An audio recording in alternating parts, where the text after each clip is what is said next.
বিভিন্ন জেলার সীমান্তে ভারতীয় সীমান্তরক্ষী বিএসএফ এর পুশ ইনের চেষ্টা অব্যাহত রয়েছে। প্রতিহত করছে বিজিবি ও স্থানীয় মানুষ।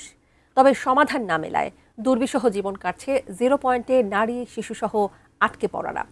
এদিকে পুশ ইনে সহায়তা করার অভিযোগে চাঁপাইনবাবগঞ্জে 7 জনকে গ্রেফতার করা হয়েছে। প্রতিনিধিদের তথ্য ও ছবিতে ডেস্ক রিপোর্ট। সোমবার রাতে চাঁপাইনবাবগঞ্জের রোকনপুর বিওপির কাছে এক নারীকে বাংলাদেশের ভূখণ্ডে ঠেলে পাঠানোর চেষ্টা চালায় বিএসএফ। বিজিবি ও স্থানীয়দের প্রতিরোধের মুখে অবশেষে তাকে ফিরিয়ে নিতে বাধ্য হয় বিএসএফ। এদিকে গোমস্তাপুর থানা ভারপ্রাপ্ত কর্মকর্তা নূরে আলম জানান, পুশিনে সহায়তা করার অপরাধে 7 জনকে গ্রেপ্তার করা হয়েছে। বিজিবি আমাদের হাতে দিয়েছে 4 জন, আমরা ধরেছি 3 জন একই ঘটনায়।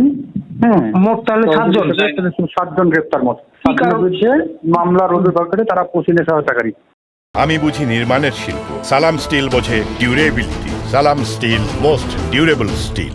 সোমবার দিবাগত রাত 11টার দিকে জামালপুরের দেওয়ানগঞ্জের মধ্যের চর সীমান্ত দিয়ে এক যুবককে বাংলাদেশে ঠেলে পাঠানোর চেষ্টা করে বিএসএফ। বিষয়টি জানাজানি হলে বিজিবি ও স্থানীয় এলাকাবাসী রুখে দেয়। ওই যুবক বর্তমানে 0 পয়েন্টে অবস্থান করছে। সোমবার তাক বাংলাদেশে আশ্বাস দিতেছে না, ভারত আশ্বাস দিতে না।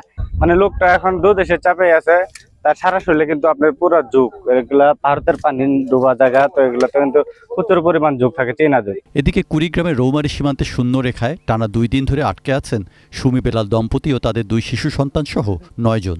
বিএসএফ এর পুশিনের চেষ্টা বিজিবি প্রতিহত করায় খোলা আকাশের নিচে মানবেতর জীবন কাটছে তাদের।